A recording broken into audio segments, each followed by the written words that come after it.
Hi Bricklayers, it's me, Christina, and I'm here in Vienna at the Summer Imperial Palace, and I was just spending some time with God reading in Proverbs 9, and it talks about wisdom building her house, and then it also contrasts about Folly and her house. And so I was reading, and it just seems so appropriate to this image of the palace, and I wanted to share with you from my heart some of the things that God was showing me. And so it says in Proverbs 9:1, wisdom has built her house. She has hewn out its 7 pillars. She has prepared her meat and mixed her wine. She has also set her table. She has sent out her maids, and she calls from the highest point of the city, which is right here. As you can see, this is all of Vienna, Austria. And if you go down into the second half of the chapter, it says, the woman Folly is loud.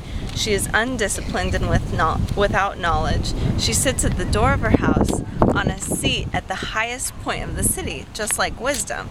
So I was thinking about this passage, and I pictured 2 hills.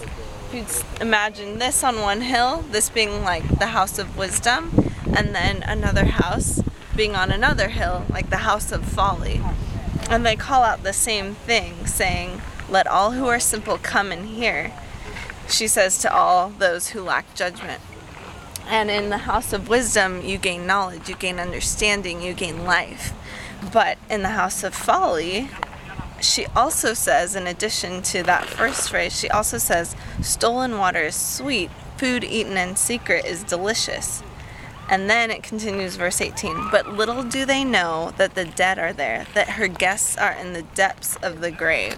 So just imagine, you walk into one gorgeous palace, and you have just the most amazing foods and tapestries and furniture and surroundings, and so it's just out of this world gorgeous, and you receive life and understanding and knowledge and wisdom. But you walk into the other and you see skeletons and just cobwebs. But even though the facade was beautiful, you walk in and you realize that the guests are in the depths of the grave in the house of folly. So why do I share that with you? Well, as you know, in life there are oftentimes 2 pathways when we can take wisdom or we can take the pathway of folly. And I just want to encourage you to really look beyond the facade when you are discerning which way to go. And even though they may be saying the same thing initially, listen for anything further that those circumstances are saying. So whether that's friendships, close friendships with other girls, or a relationship with a man, or just anything that's not according to God's will. So I would just encourage you to read this passage and take it to heart. And I miss you guys, and I'm still praying for you, and wanted to send you greetings from Vienna, Austria. Bye.